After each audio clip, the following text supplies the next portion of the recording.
The core values of Knowledge Infusion are really based around three things: team, trust, and passion.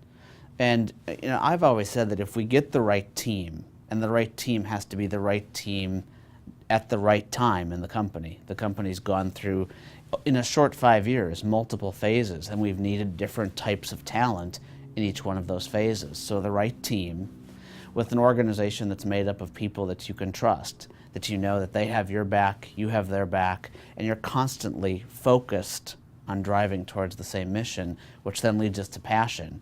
It's a 24/7 organization. A startup organization is a 24/7 organization, and you have to all be driven by a passion, and that passion is to change the HR and human capital space forever. When you look at differentiators, I don't like to think about differentiators. I like to think about how we're making the market.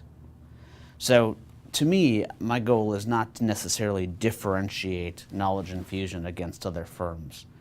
My goal is to actually take us to some place that no one's ever gone before.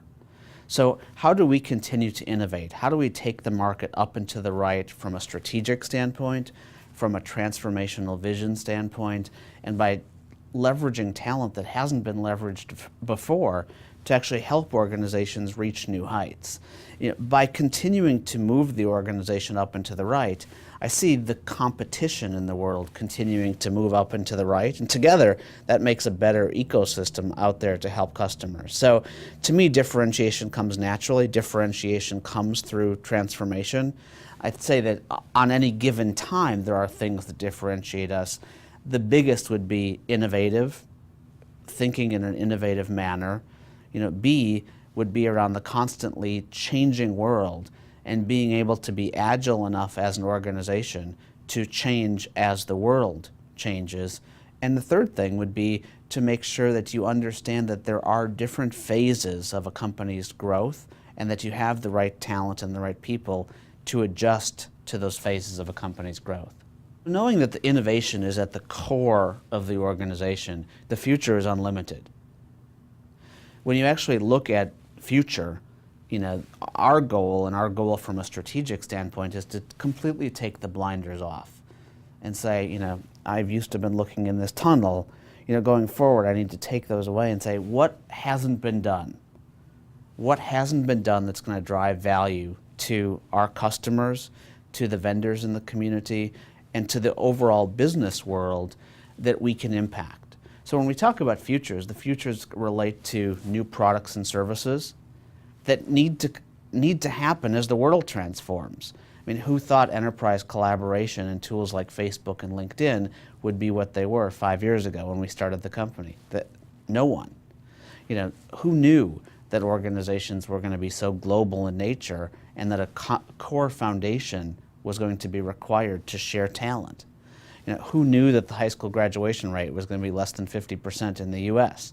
There were some that were predicting it, but did we really realize what the impact was going to be?